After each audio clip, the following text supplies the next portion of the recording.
Oi, meu terceiro ano, tranquilo? Vamos lá? Bem, hoje, né, nós vamos falar aí sobre as Américas. Vocês devem estar lembrados que lá no oitavo ano vocês estudaram a questão das Américas, né? Claro que foi de forma assim bem conceitual, bem superficial, onde vocês viram, lembrando que os países aí, né, da América Latina, lembrando, né, como eu falei, Portugal e Espanha, isso tudo consolidou-se por volta do final do século XV, né? Todo mundo deve estar lembrado dessa história aí, né? E ao longo desse processo, o início da formação aí dos Estados-nações latino-americanas, organizados de forma bastante diferente daqueles lá do velho continente. Então, até aí tranquilo, né? Sabemos que na América Latina o processo aí de colonização ocorreu de forma bem diferente, né? O Estado foi imposto na questão de regime de colonização, de colônia de exploração, não podemos esquecer isso, tá? É, a formação da identidade aí latino-americana, ela enfrentou diferentes, né, e difícil construção, né, onde teve uma influência estrangeira, resistência, herança das migrações, questão da escravidão. Então, os países da América Latina têm esse fator aí, né? Vemos também aí que, né, ao longo do século XIX, a maioria dos países da América Latina realizou o processo de independência, tá? Então, vamos lá, período colonial, ok? Então, período colonial, então já falei aí do processo de escravocrata, e no século XIX, a maioria dos países realizou, né, a da América Latina realizou o processo de independência justamente no período do século XIX. Essa independência política em relação à Espanha e a Portugal, não podemos esquecer isso. Houve uma influência, uma transferência aí inglesa, tá? Tivemos a questão do pacto colonial, que é a questão do instrumento de dominação política, que foi gradativamente sendo substituída por uma divisão internacional do trabalho, tá? Não podemos esquecer disso, né? Também tivemos aí a questão, de maior parte dos casos, a economia latina ela ser extremamente frágil, e lembrando que de exportação de produtos primários, não podemos esquecer desse lance, ok? Bem, aí temos também o processo da abolição da escravatura ainda no século XIX, tá legal, gente? Não vamos deixar isso dando bobeira, né? Que são fatores históricos importantes que eu vou começar a destacar. E depois nós vamos fazer uma breve revisão, aí nós detalhamos. E conteúdo já dado, tanto no ensino fundamental quanto já no médio, né? A gente não pode esquecer desse detalhe. Bem,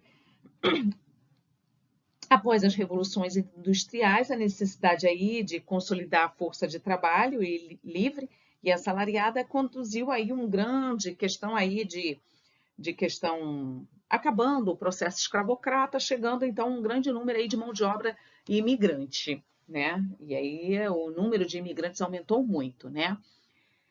Nós temos, infelizmente, um atraso tecnológico, né? Aí a dependência de uma forte dependência de empréstimos, e a gente sabe disso, e que o maior protagonismo aí da economia no Brasil foi justamente apenas no século XX, muito atrasado em relação aí aos países da Europa e fora até mesmo da Europa, sabemos disso. Estados Unidos, Japão, a gente está muito aquém, né?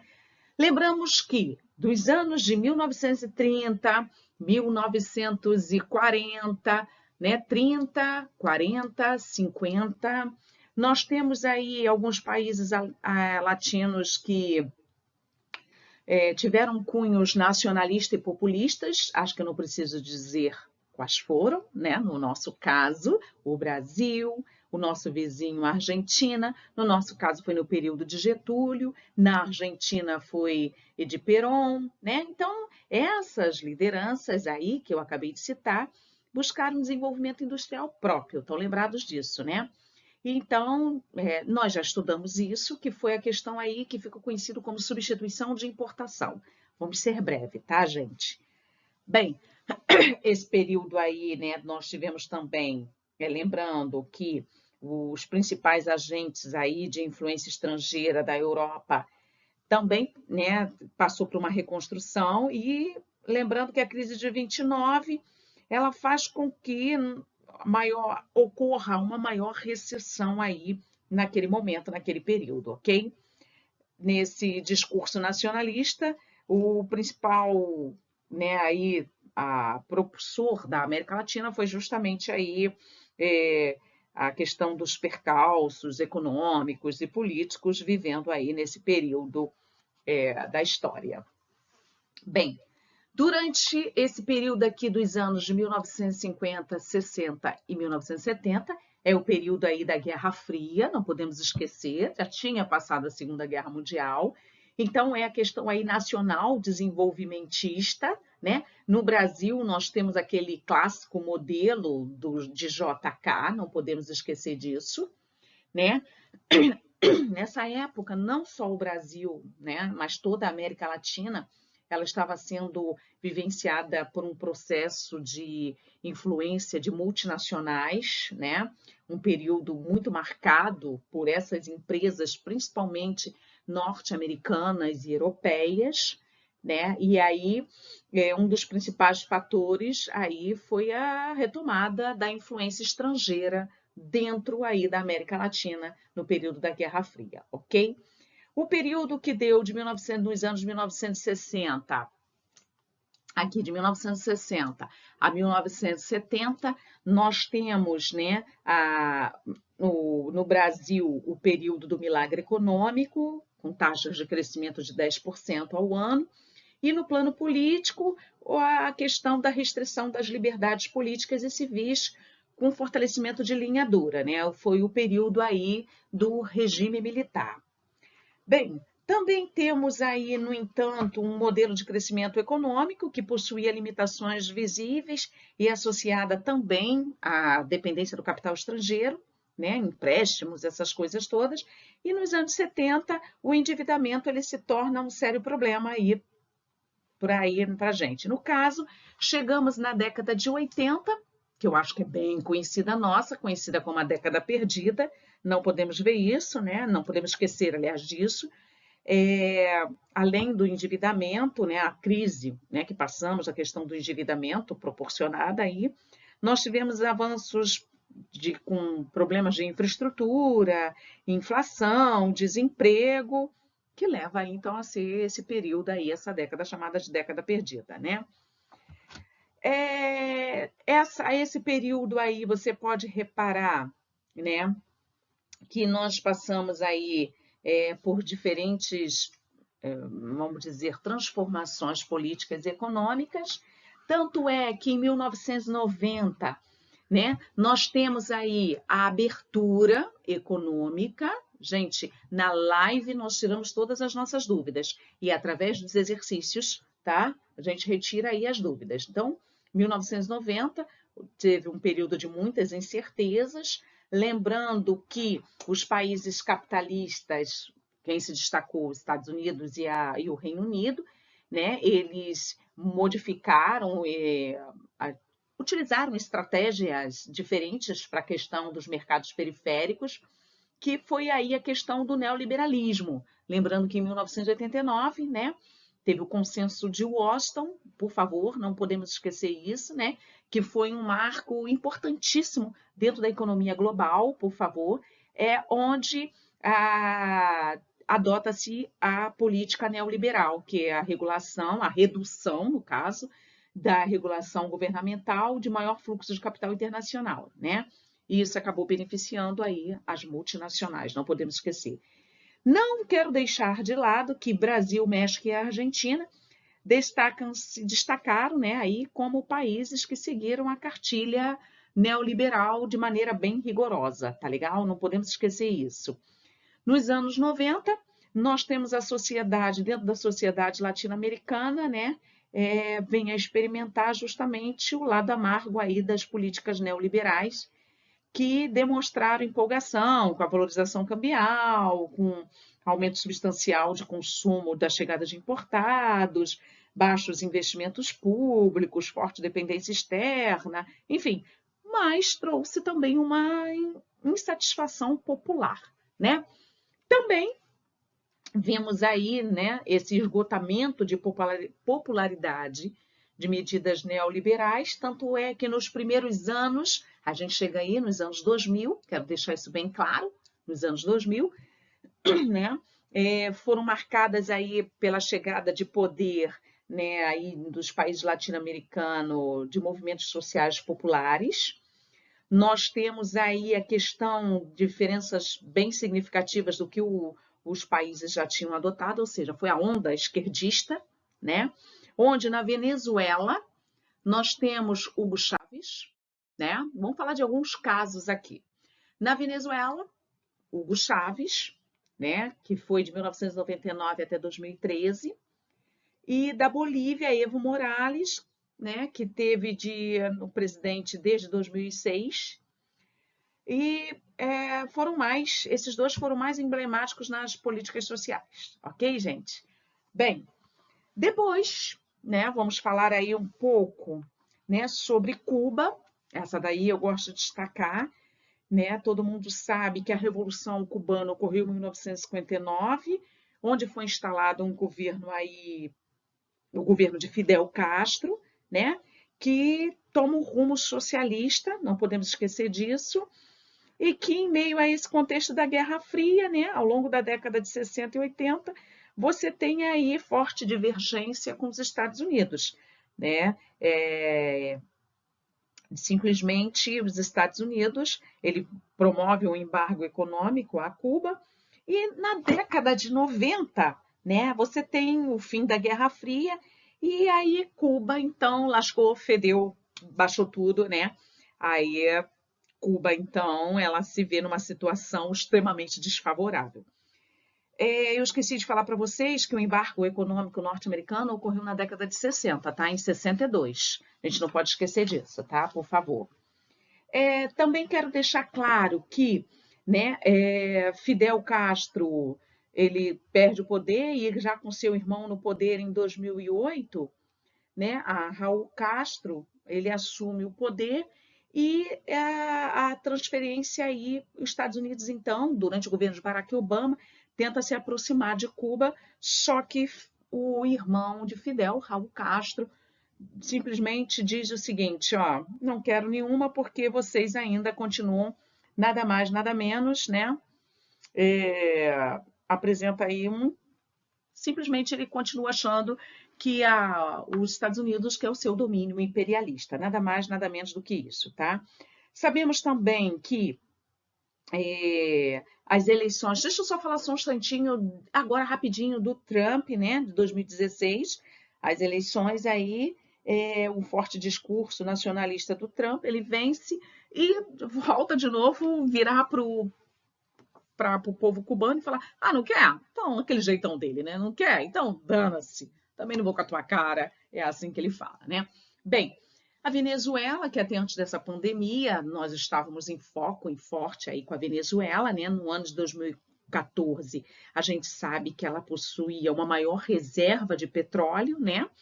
De petróleo que não era explorada no mundo. Lembrando que o país, ele até 1999 foi comandado por governos de direita, né? Só que essa data marcou a eleição do militar declaradamente socialista Hugo Chávez no cargo da presidência.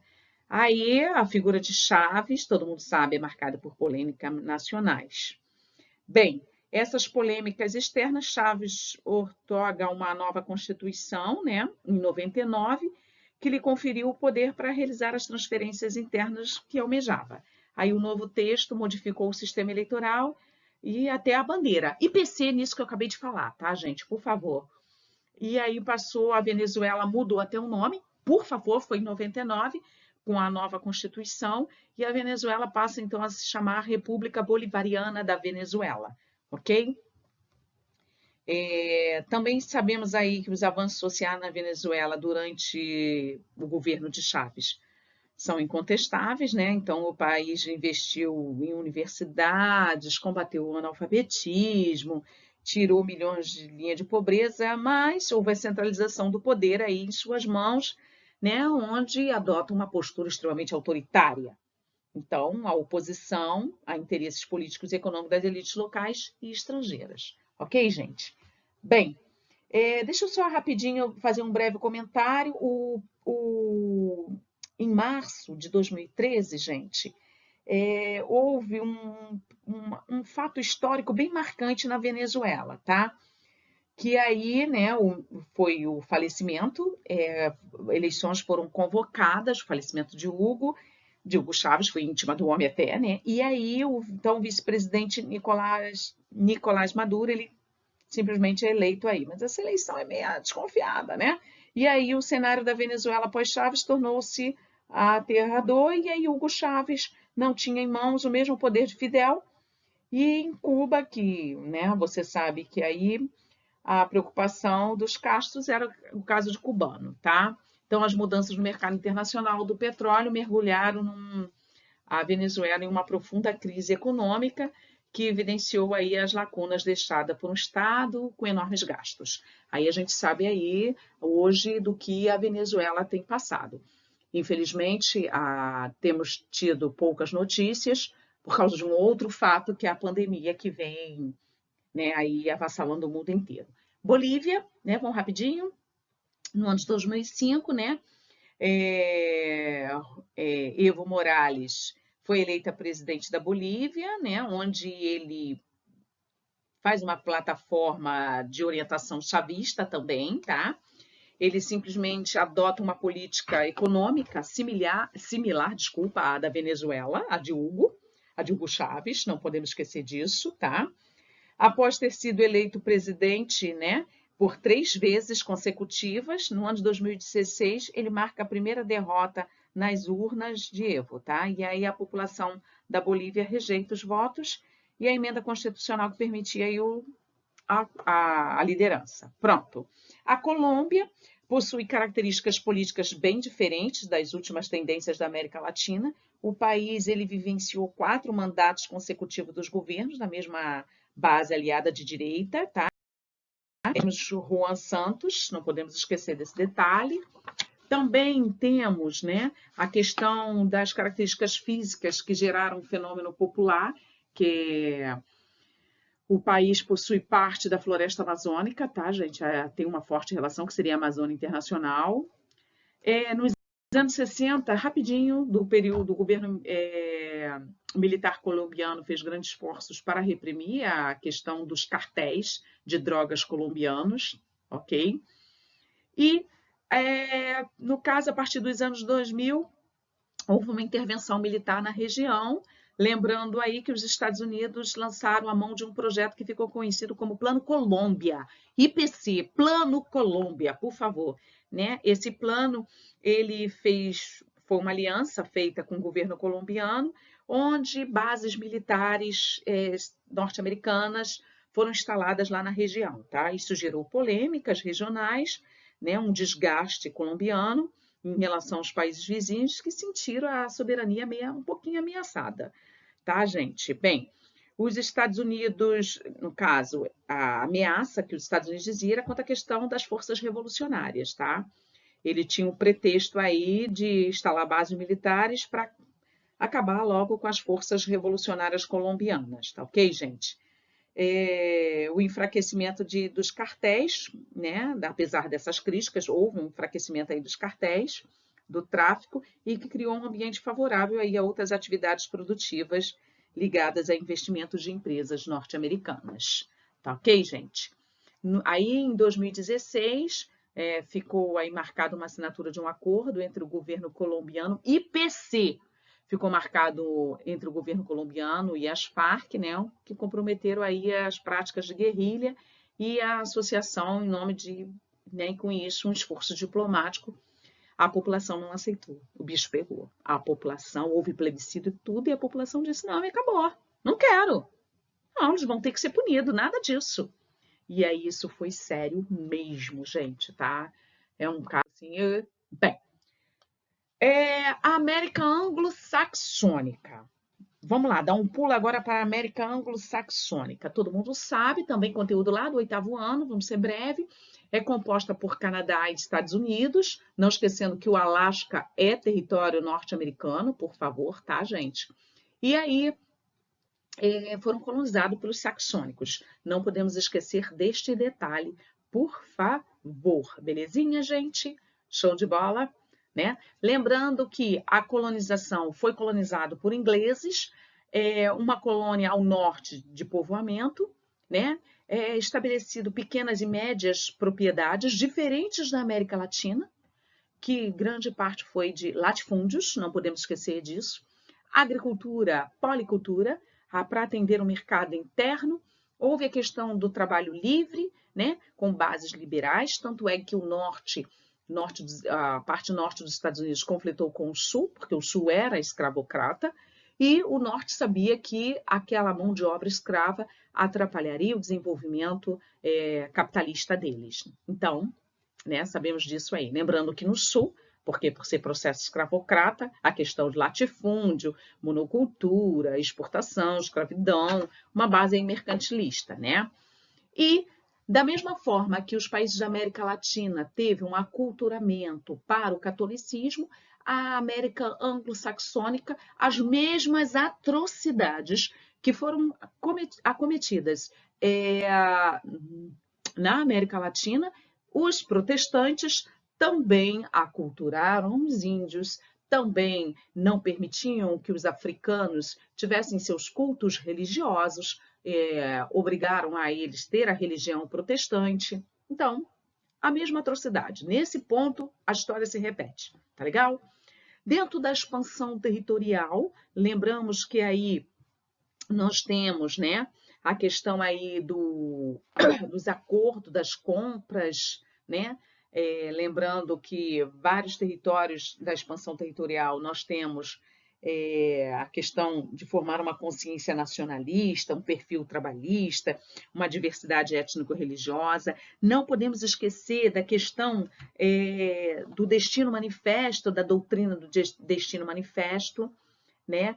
Onde essa expressão ela via, né, que seria aí uma questão de que era necessário ocupar toda a América, com isso uma questão religiosa, que eles acreditavam que eles tinham sido escolhidos por Deus. Conteúdo lá do 8º ano, gente, vocês devem estar lembrados sim, né, esse conteúdo aí.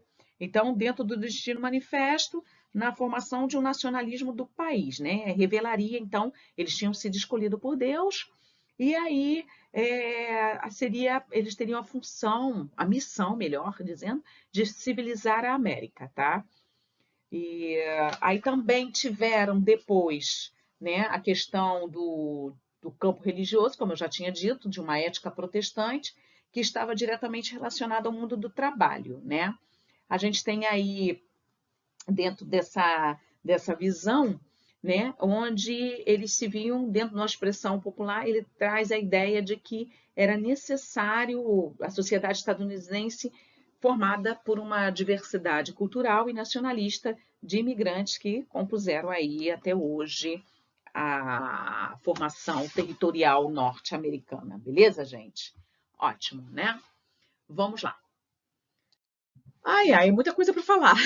A expansão econômica dos Estados Unidos. Nós temos aí um enorme conjunto de fatores dentro da expansão econômica, né, dos Estados Unidos pós-independência, né, desde a disponibilidade de recursos naturais e mão de obra imigrantes, que eu já falei, junto com os ideais liberais, né, lembrando isso aí. O isolamento geográfico em relação ao continente europeu ajudou na manutenção de políticas protecionistas, né? Isso também colaborou para que os grandes conflitos geopolíticos da Europa não atingissem de forma tão assim incisiva, né, aos interesses norte-americanos. No entanto, né, nós sabemos aí que no plano geopolítico, até hoje, o discurso liberal é defendido por valores institucionais do país. E que, né? Nos anos da década de 20, a Europa passou por um processo gradual de recuperação econômica, voltando a ocupar uma fatia significativa nos seus mercados. Aí a concorrência dos velhos conhecidos europeus marcou o primeiro grande golpe no crescimento econômico e industrial do país, que é justamente o que, gente? A quebra da Bolsa de Nova York. Por quê? Né? Rapidinho, breve, ai meu Deus, que nervoso! O que acontece? Lembrando que, como os países europeus estavam destruídos pela Primeira Guerra, daí os Estados Unidos crescem, mas ao mesmo tempo, né, muitos investidores europeus deixaram de investir. E nos anos 20, esses europeus, além da falta de investimento nos bancos norte-americanos, também algumas indústrias, né, algumas pequenas empresas começaram a desenvolver seu próprio mercado. E aí, né, os Estados Unidos, buf, cai aí com a Bolsa de Nova York. Tá legal, gente? Bem, nós temos aí a retomada do crescimento econômico dos Estados Unidos, né, que ocorreu ao longo das décadas de 30 e 40, por favor, gente, tem que ser rápido, né, que foi a questão do keynesianismo. Aí vocês devem estar lembrados que aí do plano econômico adotado por Roosevelt, não sei se vocês estão lembrados, New Deal, gente. E aí, na década de 50 e 60, né, foram marcadas aí por uma ampla expansão econômica dos Estados Unidos. Só que nos anos, né, nós chegamos aí, né, nesse período aí, no declínio do Fordismo, né, nós temos aí nos anos, apesar de ter tido um sucesso danado, né, as explicações para esse declínio a partir dos anos 60, né, meados dos anos 60, foram variadas, como um grande conjunto de tendências históricas acumuladas, né? Redução do crescimento econômico, inabilidade da questão fordista, a crise do petróleo, a recuperação japonesa, enfim, foram diversos os fatores que aí contribuíram para, no caso, o declínio do fordismo. Vamos falar um pouco da era Reagan, né, que foram vivenciadas nos anos 70 e que os Estados Unidos e parte da Europa Ocidental viviam, o Japão e a Alemanha, conquistando novos mercados. Lembrando que, com a fé na institucionalidade, né, do Estado bastante abalada pela crise dos anos 70, a população do país aderiu aí com facilidade o discurso republicano, né, de Ronald, o presidente, né, foi presidente durante 2 mandatos, e, no caso, a crise, para amenizar essa crise na atuação, foi estabelecido o Acordo de Livre Comércio Internacional. Ok, gente? Durante aí o Ronald Reagan. A era Clinton, né, nós temos aí que, após 3 mandatos de Partido Republicano em sequência, Clinton, né, ele, no caso, ele vem com uma oposição das políticas de minimização da atuação estatal, defendendo seus interesses, e a economia aí conviveu com um período de grande crescimento, já que estava ocorrendo também aí a queda, o fim da União Soviética. Não podemos esquecer desse detalhe. Bem, chegamos então... deixa eu só falar uma coisa. Já estou esquecendo quanto à questão... A era Clinton, né? Também foi marcada por uma questão ambiental e diplomática, tá? Por causa das conferências internacionais sobre o meio ambiente e acordo de paz. Não podemos esquecer desse detalhe da era Clinton, por favor. Aí nós temos o Bush, né, que eu boto até aí para vocês a questão do Bush pai e Bush filho, lembrando que o Bush pai ele ocorreu antes até mesmo da era Clinton, né, e o Bush filho foi já em 2003, né, aí que ele enfrentou sem esperar recentemente no seu mandato. Eu cheguei até numa live comentar para vocês sobre um documentário que estava passando na CNN, né? E que alguns alunos até comentaram comigo que estava assistindo na CNN sobre a questão aí né, no caso da família, o Império Bush nos Estados Unidos, foi comentado, tá? Bem, o Bush, né, ele sofreu um forte desgaste aí na questão de sua popularidade, por causa dos crescentes gastos militares e desregulação financeira.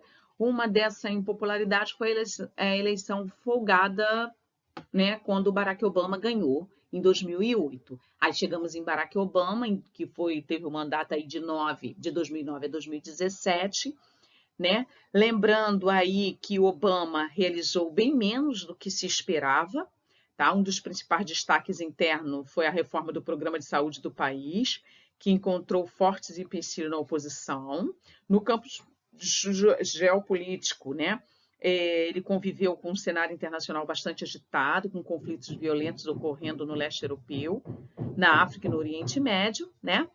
E sabemos aí a questão também de que a economia começa a declinar, que é quando então o Trump entra, porque a população não estava mais satisfeita, e a população entra aí para poder dar uma sacudida, pedindo então o Trump.